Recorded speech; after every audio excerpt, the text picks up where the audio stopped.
All right, let's talk about Amazon CloudWatch. We're going to go way beyond just the basics today and really show you how to transform CloudWatch from just another service into your own personal command center. We're talking total control over your app's performance and, maybe even more importantly, your budget. So, let me ask you a question, and be honest. Have you ever opened your AWS bill at the end of the month and had that mini heart attack? That feeling of, whoa, wait a second, where did that come from? Yeah, we've all been there. It is such a common headache, and it's exactly where we're going to start. So how do we fix this?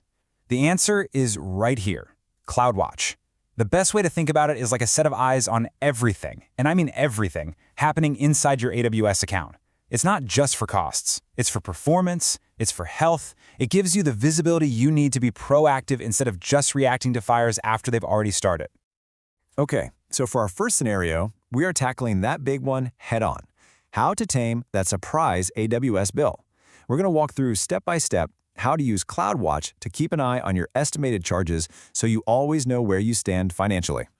Now, before we do anything else, there is one absolutely critical prerequisite. You have to go into your billing and cost management console and flip a switch to enable billing alerts. It's super simple, but it's the key that unlocks all the data we need. And just a quick heads up, the very first time you do this, it can take, about 15 minutes or so for that data to actually start showing up in CloudWatch. So be patient. Pay close attention here, because this is the one thing that trips up almost everybody. When you go to set up a billing alarm, you must, and I can't stress this enough, you must be in the US East and Virginia region. Why? Well, it's because AWS takes all the billing data from all over the world and consolidates it in that one spot. If you're in any other region, you won't even see the billing metric. It'll be like it doesn't exist.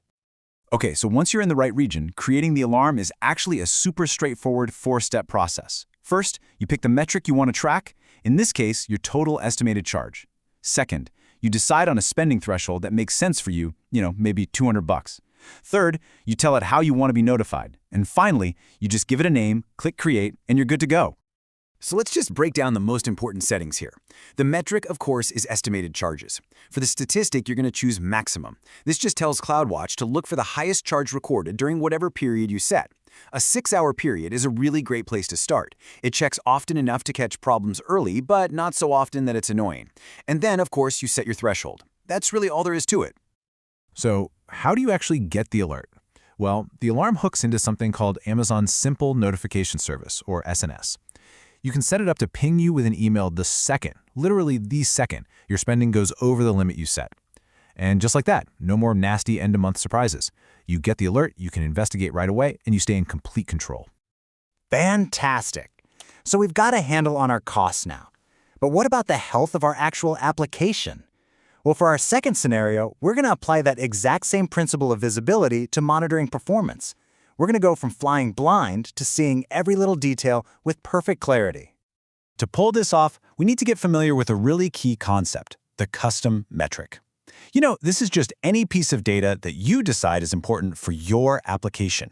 It's not something AWS tracks automatically, it's something you define and send to CloudWatch yourself. A classic example, and the one we're going to use, is tracking request latency in milliseconds. So let's just imagine for a second that we have this app called Get Started. Like pretty much any web app, it's constantly generating performance data, specifically how many milliseconds each request takes to process.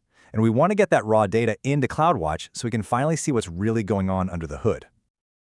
Okay, so let's say that in 1 hour, our app handles 5 different requests, and each one has a slightly different latency. Now we've got these 5 individual data points. You could send each one to CloudWatch as a separate API call, but that would be pretty slow, and it could actually cost you more money. There is a much smarter way to do this. And here is the big secret.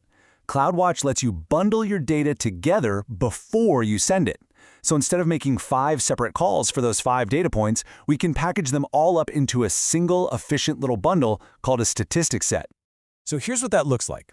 We take our 5 raw numbers, and we just calculate 4 key values from them. The sum of all the latencies, the slowest one, which is the maximum, the fastest one, which is the minimum, and the sample count, which is just how many data points we had, so 5.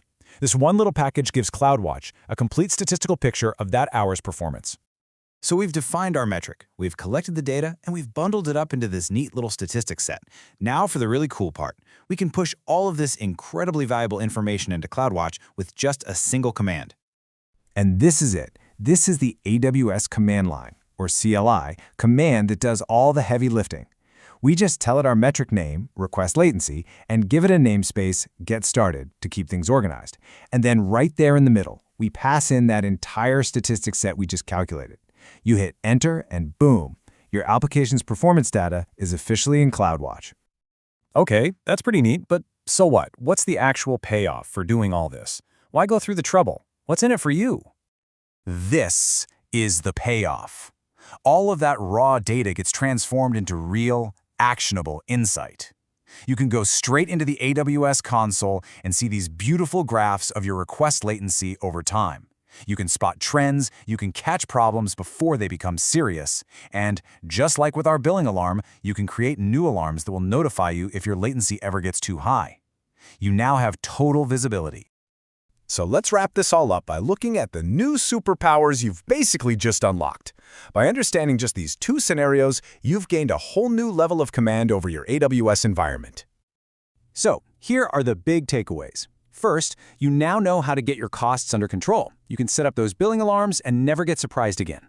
Second, you can monitor your app's real-world performance by publishing your own custom metrics. And finally, you know how to turn a bunch of messy, raw data into clean, actionable graphs and alerts. You now have the tools to see everything, from your costs to your app's deepest, darkest performance secrets. You can finally be proactive instead of reactive. So I'll leave you with this one question.